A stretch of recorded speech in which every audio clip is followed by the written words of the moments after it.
What is going on, guys? I hope you're all doing well. Welcome to Ujjwal Codes. This is my first video on this channel. Just a quick introduction about myself. I am a software engineer and I have been working in Samsung for about 1 year now. I graduated in 2019 from NSIT, Delhi. And for any of you viewers from India, you must know that NSIT is like a pretty good college, I would say. And being part of this college, um, I had a really good experience with placements and with the exposure to interviews. All these companies, you name them, Microsoft, Uber, Samsung, in which I'm placed right now, Flipkart, everything, A to Z, all these tech giants, they came to our campus for recruits, and I was lucky enough to sit in a lot of them and get first-hand experience with how and what these interviewers want. So with this series, what I'm trying to do is try and explain to you all these algorithms and all these data structures in sort of like a different manner. Whenever I used to do them, I always had like a visual, sort of a mental picture going through my head whenever I was solving a question. So this is my trying to give you that visual presentation, and maybe this way the code sticks better in your mind and you're able to think about the algorithm better. Today, in this first video, we are going to be learning about linked lists. Yeah. So I would say it's a pretty basic data structure, one that everybody should know. A lot of companies, especially in my first-hand experience, Microsoft, ask a lot of questions about linked lists, and I would say they fall in the easy category of data structures. Questions are pretty straightforward. So we're gonna look at some easy questions, some medium questions, and a couple of hard questions, and I'm gonna show you all of them sort of visually so that you can have a mental picture about how things are working in the background. Let's see. Okay, so things to keep in mind, just some general things about linked lists. Before you start this, a linked list node would consist of a data field and a pointer to the next node, and I would say you pretty much know all these things already. The data field can be anything, it can be an object, it can be a primitive data type like an integer or a string, and pointers is something, I think a lot of people get confused about them as a beginner, but they are very important to be very clear. You need to be clear about pointers. So I would suggest, if you're not very clear with pointers, make sure you understand them first, um, before continuing with this video. At any time, all we really know is the head node of a linked list. So we need to make sure that whenever we have a linked list, all we were going to be given is the head node, and if we lose the reference to that head node, we're going to lose the reference to the linked list. So make sure you never lose the reference to the head node. Very important. You always need to be very careful about null pointers. So I think in interviews this is important, that you keep these small little checks whenever possible, to make your code uh, as free from errors like these as possible, because interviewers will point this out. They will notice that you've missed an edge case, and it's important that you keep in the back of your head that with linked list questions, there is a good possibility that null pointer exception might occur. So keep that in mind. Linked lists are generally good in problems requiring constant insertions and deletions. One such example is when you're making a stack.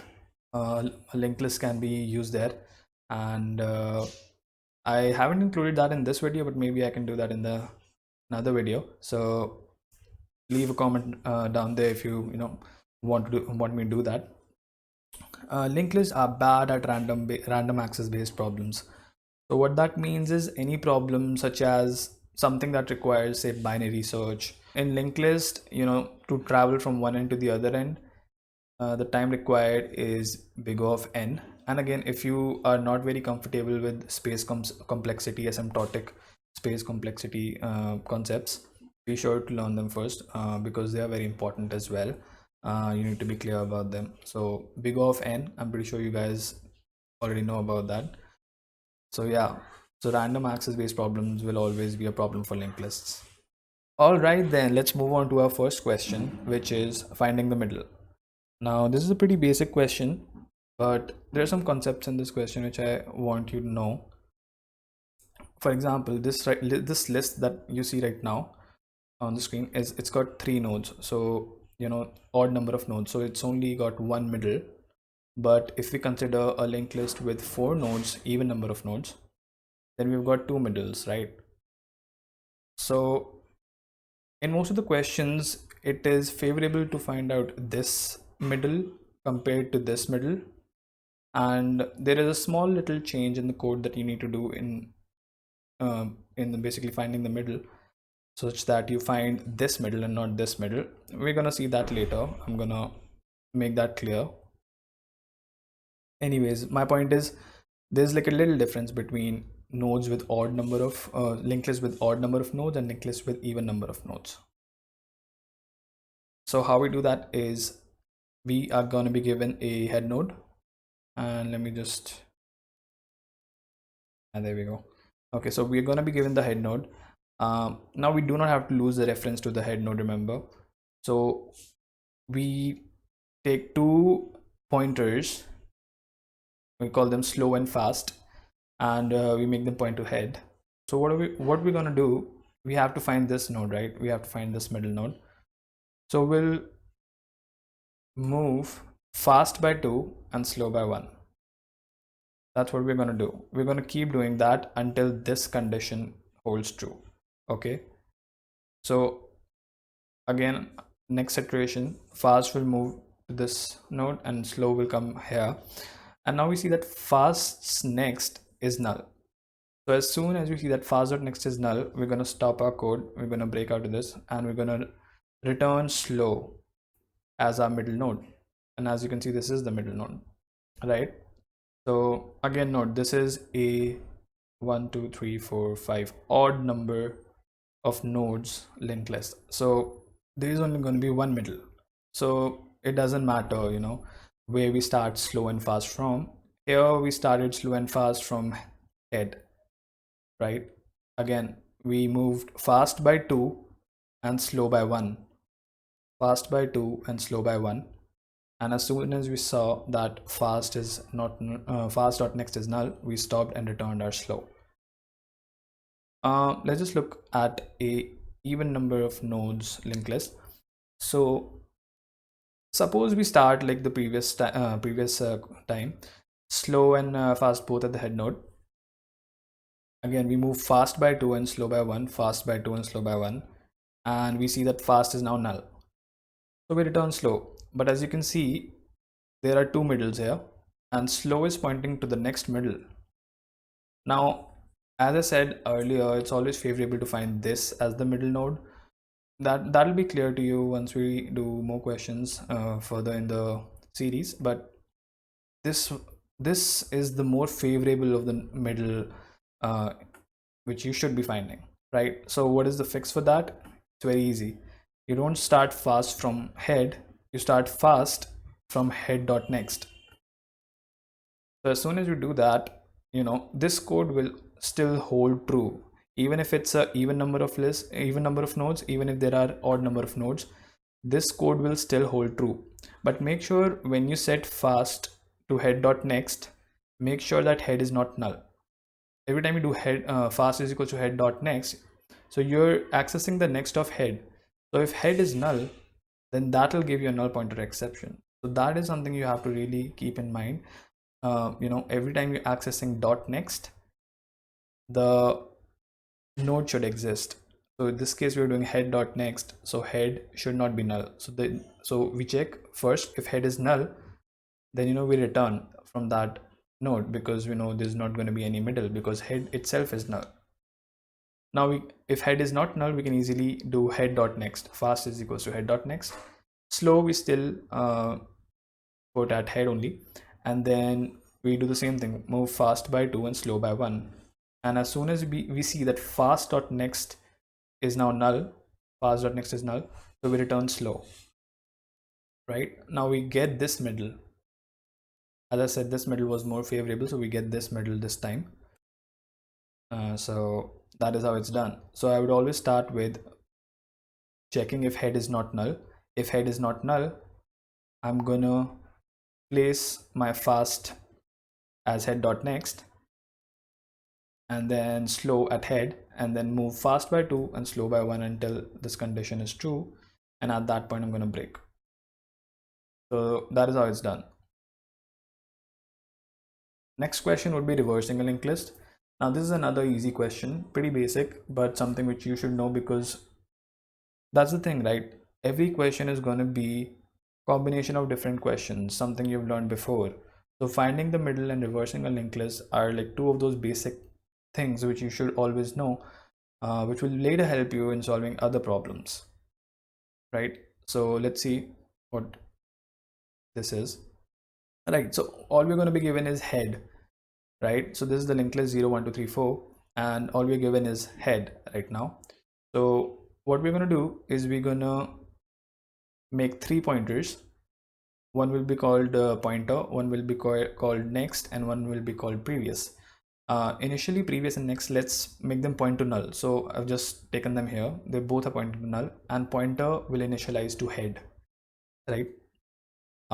Anyways, moving on with the question, what we're going to do is, see, every time we break this link, right?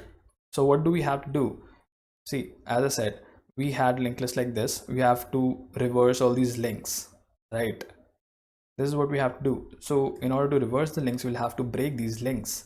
So every time we break this link, we are going to lose the reference to all this list ahead of it. Always remember, whenever you're breaking a link, all the list from after that node, you'll lose that reference. So you need to save this reference. You need to save this reference to this node. So what we're going to do is we're going to move this next to pointer.next. Okay, so always save the node before breaking a link. Remember that. Otherwise, you're going to just lose that list altogether. Then now that we have this reference, we can break this link easily. So we're going to break this link and make it point to previous, which is, by the way, right now null. So pointer.next points to previous. So whenever you're doing pointer.next equal to something, you're breaking a link. Okay, you're setting pointer.next to something, so you're breaking the link of pointer.next. I hope you're able to understand me. Whenever you have to break a link, you save the reference to the node after it, otherwise you're going to lose the linked list. And then you break the list by doing pointer.next, and now you keep doing that, you move forward. So you make your previous point to pointer, and pointer moves ahead to next, right? So move previous to pointer and pointer to next, and we keep repeating that. All right, we save the next, break the pointer and point it towards previous, move pointer to next and previous to pointer. Again, save the next, break the link, move previous to pointer and pointer to next. Save next, break the link, move ahead, save this, break the link and move ahead. Now at this point, when pointer becomes null, right? So we keep doing this until pointer is not null. Now we see that pointer is null now, and we also see that our list has been reversed. All we have to do is return our previous, because this will be our new head. Our new linked list will be 43210, and the head will be this node, which is being pointed to by previous, right? So we don't really need this head right now. We need to return this previous. And this is how it's done. This is how you reverse a linked list. Again, I'll show you one more time how this is working. We start off with this, make them both point to null, make the pointer point to head. Then we save the next node, we break the link and make it point to previous, move previous to pointer and pointer to next. Another thing to note, guys, you first have to make you first have to make previous point to pointer and then pointer to next. If you do the other way, where if you move pointer first to next and then you move previous to pointer, then that will cause trouble. So always make sure that previous equal to pointer and pointer equals to next. This should be the order, right? And you keep doing that. Save the next, break the link, move forward, save the next, break the link, move forward, and you keep doing that, and in the end you're going to be returning this previous. So that is how a linked list is reversed. Now, is palindrome? This is the question where, as I said before, questions are basically combination of other questions. So both the questions we've done before, this question is going to be like the combination of both of them, and you're going to see how. So what is a palindrome? First of all, a palindrome is something which is the same forward and backward. Like for example, in this case, race car. If you see RACECAR, start from the front or the back, it's the same. So that's a palindrome. And in a linked list, you'll be wondering, oh, how I'm gonna go back? Like, yes, if I have access to this, then I can go forward, but how am I gonna go back? Like, how do you check that? So I just want you to pause the video and think about how, using the previous two questions in this video, you can solve this problem. Just pause the video and just think about it for 2 minutes before continuing.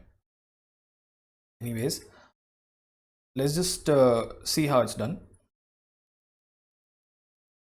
This is what we have to do. We have to find the middle and break into two parts. And once we have two lists, we reverse the second part and then start comparing the two lists, right? So we're going to see how this is going to work. But my point again stands, you basically start with something small and you combine that to solve a bigger problem. I would say this palindrome problem would be like a medium problem. I won't say it's hard, but it's like a medium problem. And again, combining those two solutions, you're gonna solve this problem, and it's really important. That's how everything in all these coding interviews work. Start with something small and build towards something that's acceptable. So we see this example. We find the middle just the usual way as we saw earlier. Now, in this case, see, we were breaking apart this list like this. Then we reverse the list, the second part only. And now we can go on comparing this character by character, right? Again, we find the middle, we break the second part. So now we have two lists. We reverse the second list. Reversing is also as shown before. And then we start comparing character by character, or like list node by node. So anytime that we see that this node and this node's character are not matching, we're going to return false because we know that they're not matching, right? So in this case, they're matching. In this case, they're matching. In this case, they're matching. And as soon as any of the two lists get over, we're going to return true, that yes, this is a palindrome, right? Because this is the middle node and this doesn't really matter in our case. It's just the middle node. It'll always, it doesn't really matter in this case. Now let's take a example of pull up, right? So this is a even number of nodes linked list. Again, as I said, it's always favorable to find this middle. Remember I told you that there are two middles right now. Say suppose this is the middle that we found, then the only way for us to break this list would be like this, right? And the logic that we discuss later for finding if a list is palindrome won't apply here if we break it like this, right? So it is always favorable to find this as the middle so that we can break the list into two equal parts like this, right? Because see, in order to break the list, you cannot go back. If you have the reference to this node, you cannot go back to this node. You need, in order to break this link, you need this node, right? Similarly, if you have reference to this, then you can break from this. This is the link which we have to break, right? So to get this link, you have to have reference to this node. So we break it apart and continue the same way. Now see, it's like a very easy question now, right? reversing a palindrome. Initially, it might have taken you a while to think about how to do it, but as I said, combining those two problems that we did before, this problem becomes very easy. So this is how I wanted to approach problems. Merge two sorted linked lists is our next question. Let's see what the question really says. So we're given two lists denoted by head 1 and head 2, right? Essentially, what we aim to achieve, what our final output should be, is something like this, right? We have a new list where all the elements are sorted, as you can see, which is the combination of these two lists. And one thing very important is we do not want to be making new list, right? We are given this list, we are given this list. We don't want to make new list nodes. We just want to combine these two lists together. We need to move these pointers somehow such that you're not making new objects, because that defeats the whole purpose of the question, and that will take extra space, and that is something that the interviewer is not looking for at all. So always remember, in linked list questions, always try to move pointers, and always try to avoid taking extra space. That's not what you want to do. So just think about it for a second, and then I'll continue explaining how this is done, and we'll see visually how it's done. All right, so this is the trick right here. Now this is a technique which a lot of these linked list questions become very easy, or I would say they become much more efficient once you take a dummy node. This is the technique. I call it the dummy node technique. So you make just one node. Okay, now that's not going to be counted as extra space, because that's considered as big of one extra space, because that's constant space, just one node. You know exactly the number of nodes. That doesn't depend upon the input, right? So that is called constant space, and that doesn't matter. Like, you can do this. This is completely fine.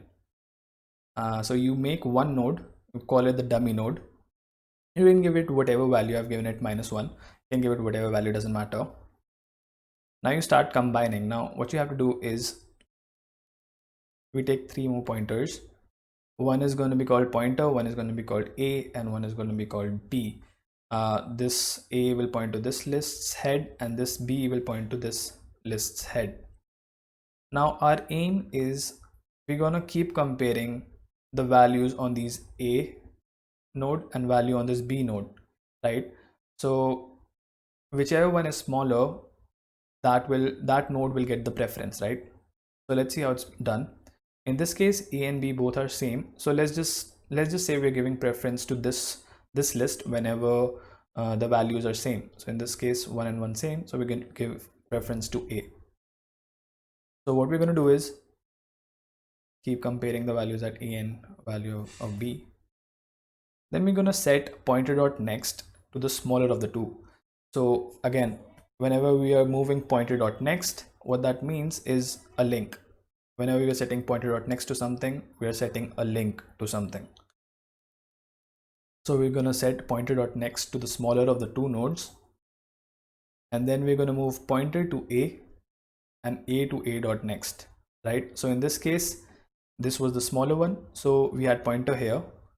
We moved pointer to A and then moved A to A.next, right? Pretty easy to understand. Now we have a new A and we have this B. We're going to compare the value of A and B, and we see that B is smaller, right? So again, break this link and make it point to B. This time move pointer to B and move B to B.next, right? Pretty simple. Keep comparing A and B values. In this case, B is smaller, right? So pointer.next will point to B, and we're going to move pointer ahead to B and B to B.next, right? Pretty simple. We're going to keep doing that. In this case, A was smaller. In this case, both are same, but we give preference to A. And now we see that one of these, A or B, in this case A, has gone to null. So what that means is one of the lists has ended.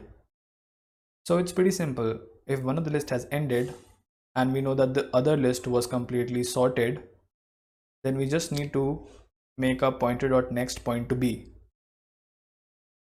right? So as soon as we do that, this entire list, we don't need to traverse it.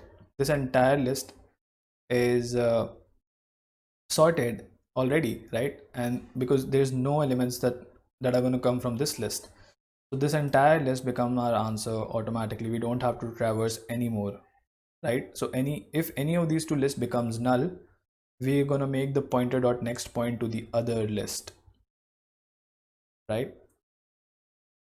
You don't have to traverse this, right? You don't have to traverse automatically.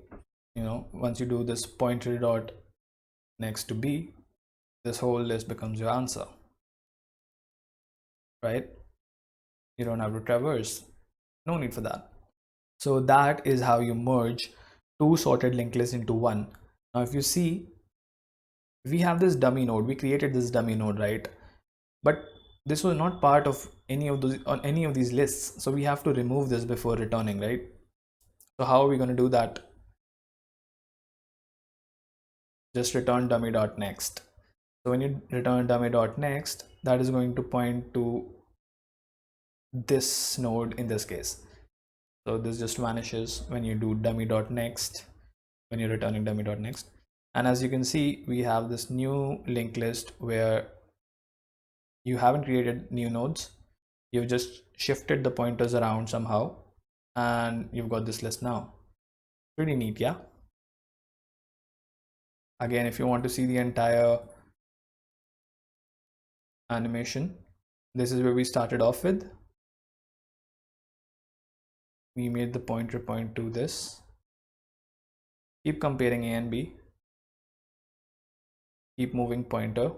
Keep comparing A and B and moving pointers.